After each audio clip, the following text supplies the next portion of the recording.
Hi friends, ఈరోజు నేను చేయబోయే రెసిపీ పాల పాయసం.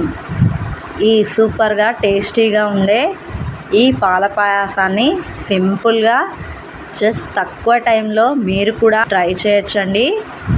మరి ఈ టేస్టీగా సూపర్గా ఉండే పాల పాయసం ఎలా తయారు చేసుకోవాలో, దాని ప్రాసెస్ ఏంటో ఇప్పుడు చూద్దాం.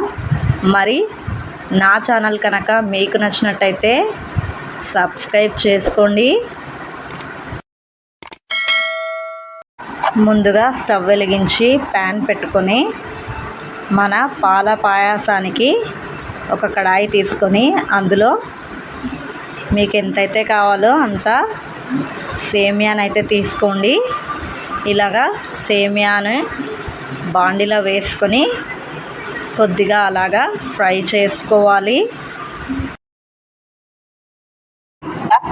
ఇదిగోండి, మన సేమియా పాయసం కొరకు సేమియాలను తీసుకొని అందులో కొద్దిగా ఘీ వేసుకొని కొద్దిగా ఇవి కలర్ మారేదాకా ఫ్రై చేసుకోవాలి. ఇవి కాస్త రంగు మారేంత వరకు కాస్త ఫ్రై చేసుకుందాము. ఈ విధంగా ఫ్రై చేసుకోవాలి. చూడండి, కొద్దిగా ఈ సేమియాలు అనేవి కలర్ మారాయి. ఈ విధంగా కొద్దిగా ఫ్రై చేసుకొని వీటిని మనం తీసుకున్న ఈ సేమియాల్ని వేరే గిన్నెలోకి ట్రాన్స్ఫర్ చేసుకుందాం. తర్వాత స్టవ్ ఆన్ చేసుకొని దానిపై ఒక గిన్నె తీసుకొని అది కాస్త వేడయ్యాక అందులో ఒక 2 స్పూన్ల నెయ్యి వేసుకుందాం.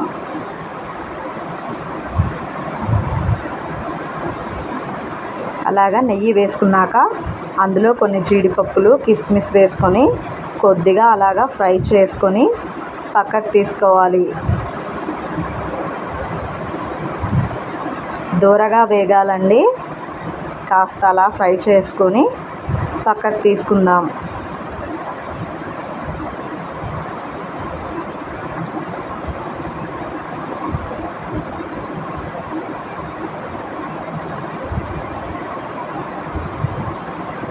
ఇప్పుడు అదే గిన్నెలో కొన్ని జీడిపప్పులు, అలాగే కొన్ని బాదం పప్పులు వేసి కొన్ని కిస్మిస్లు కూడా వేసి కొద్దిగా అలాగా ఫ్రై చేసుకొని అందులో కొన్ని వాటర్ అయితే వేసుకుందాము. అలాగే ఇందులో 2 గ్లాసుల వాటర్ అయితే పడుతుందండి. ఇలాగా వాటర్ వేసుకున్నాక కొద్దిగా ఈ వాటరు బాయిల్ అవ్వాలి. ఈ వాటర్ కాస్త బాయిల్ అయ్యే వరకు వెయిట్ చేసి వాటర్ బాయిల్ అవుతుందండి. ఇప్పుడు దీంట్లో మనము వేయించి పెట్టుకున్న ఈ సేమియాల్ని ఇందులో వేసుకుందాం. చూడండి, మనం తీసుకున్న సేమియా అంతటిని ఈ బాయిల్ అవుతున్న వాటర్లో వేసుకుని ఒకసారి అలాగా కలుపుకోవాలి. వాటర్లో అంతా ఈ సేమియా కలిసిపోయేలాగా ఒకసారి అలా మొత్తం కలుపుకొని కాస్త 5 మినిట్స్ దాకా వదిలేద్దాం.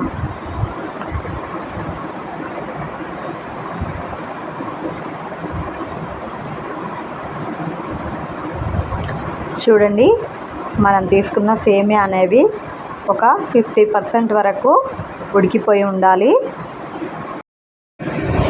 ఇందులో ఇప్పుడు మీ టేస్ట్కి సరిపడా షుగర్ అయితే వేసుకుందాము. మీకు ఎక్కువగా తీయగా కావాలంటే షుగర్ కాస్త ఎక్కువ వేసుకోండి.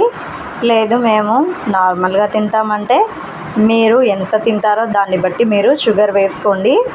అలా వేసుకొని కొద్దిగా కలుపుకొని ఒక 2 మినిట్స్ అయ్యాక అందులో మనము కాచి పక్కన పెట్టుకున్న పాలనైతే వేసుకుందాము. పాలు కూడా మీకు మీ పాల పాయసం గట్టిగా కావాలంటే పాలు కాస్త తక్కువగా తీసుకోండి. లేదు మీకు పాల పాయసం అనేది లూజ్గా ఉండాలంటే పాలను కాస్త ఎక్కువగా తీసుకోండి. ఇలా చేసుకున్నారంటే మీకు కన్సిస్టెన్సీ అనేది బాగా తెలుస్తుంది. నేనైతే కాస్త జారుగానే తీసుకున్నాను కాబట్టి పాలు కూడా కాస్త ఎక్కువగానే పడతాయి. సో నేను మళ్ళీ వేసుకుంటున్నాను పాలు. కొంతమంది గట్టిగా ఉంటే పాయసం ఇష్టపడరు. ఇందులో కాస్త కచ్చాపచ్చగా చేసిన ఇలాచీ పౌడర్ని కూడా వేసుకొని కలుపుకోవాలి. ఇలాచీ ఫ్లేవర్ ఉంటే పాయసానికి సూపర్ స్మెల్ వస్తుందండి.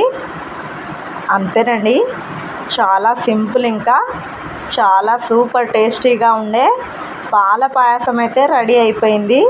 ఇక స్టవ్ ఆఫ్ చేసుకొని వేరే గిన్నెలోకి ట్రాన్స్ఫర్ అయితే చేసుకుందాం. జస్ట్ ఒక 2-3 నిమిషాల్లో మీరైతే పాల పాయసాన్ని రెడీ చేసుకోవచ్చు. చూడండి, సూపర్గా ఉంటుంది పాల పాయసం. చాలా సూపర్ టేస్ట్ ఉంటుందండి. సో అంతేనండి, మనం ముందుగా వేయించి పెట్టుకున్న జీడిపప్పు కిస్మిస్లను కూడా మనం తీసి పెట్టుకున్న ఈ పాయసంపై గార్నిష్ చేసుకుందాం. సో చూసారు కదండి, చాలా సింపుల్ అండ్ ఈజీగా మీరైతే సూపర్ అయిన టేస్టీ పాల పాయసాన్ని అయితే రెడీ చేసుకోవచ్చు.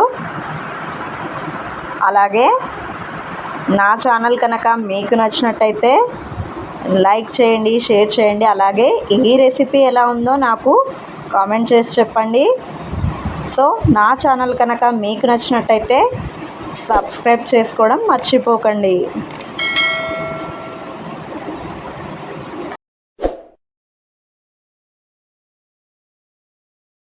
లైక్, షేర్, సబ్స్క్రైబ్ తీసుకోండి.